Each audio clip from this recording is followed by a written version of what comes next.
Bilirsiniz ki, təbiətin 4 fəsli var. Bir də bir fəsl var, bu yazı fəslidir. Ayrıca bir fəsildir bu. Yəni o gecəyə, gündüzə, yaşa, başa, ovqata heç nəyə baxmır. Mən bir dəfə demişdim ki, mənim yazılarım əksəriyyəti nevrozun məhsuludur. Çünki yazmasından 2-3 gün qabaq demək olar ki, bütün dünyadan, hər şeydən bezirəm və mən bilirəm ki, birazdan sonra mən yalnız yazıb xilas ola bilərəm. Amma bəzən olur ki, mən boğuluram, darıxıram, amma addadıram. Çünki bilirəm ki, hətta yazıb da xilas olmayacağam. Çünki mən, bilmirəm, həmkarlarımdan necədir, mən yazandan sonra onun variantlarını düşünürəm. Sonra amansız redaktda qəddarcasına variasiyalar işləmək gəlir və ona görə də mənim bir şeirim ən azı 10 şeir deməkdir.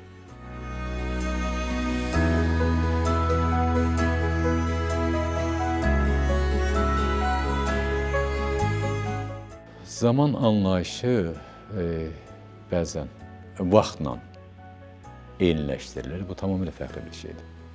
Vaxt ola bilsin ki, insanın yaratdığı bir məfhumdur, amma zaman Tanrının ixtiyarında olan bir məfhumdur. Tarixə bir nəzər salanda bizə elə gəlir ki, insanlığın keçdiyi, Adəmdən bəri keçdiyi tarix böyük bir zamandır. Amma belə öz ömrümüzə baxanda görürük ki, əslində bu göz qırpımıdır. Və ədəbiyyatın zamandan keçməyə, zamanın ədəbiyyatdan keçməyə hər ikisi bir çox nümunələrdə öz əksini tapır. Uğurlu və uğursuz. Bəzən ədəbiyyat zamandan axıb keçir, bəzən əksinə.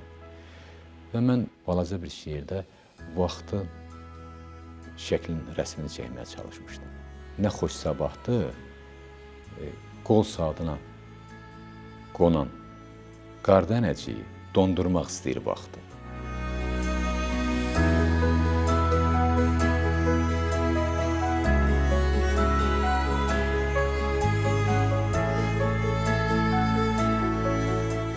Həmişə istəyərdim ki, gənclər indiki sosial şəbəkə və sosial şəbədə dövründə bu hayküydən, bu populizmdən uzaq olsunlar. Əgər ədəbiyyatda olacaqsansa, əgər yazıb yaradacaqsansa, əgər ədəbiyyatdan nəfəs alacaqsansa, nəzərə almaq lazımdır ki, bu təxminən suyun altında qalmaq kimidir.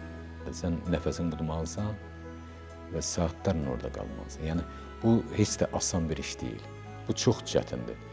Sən həyatını buna həsr eləməlisən.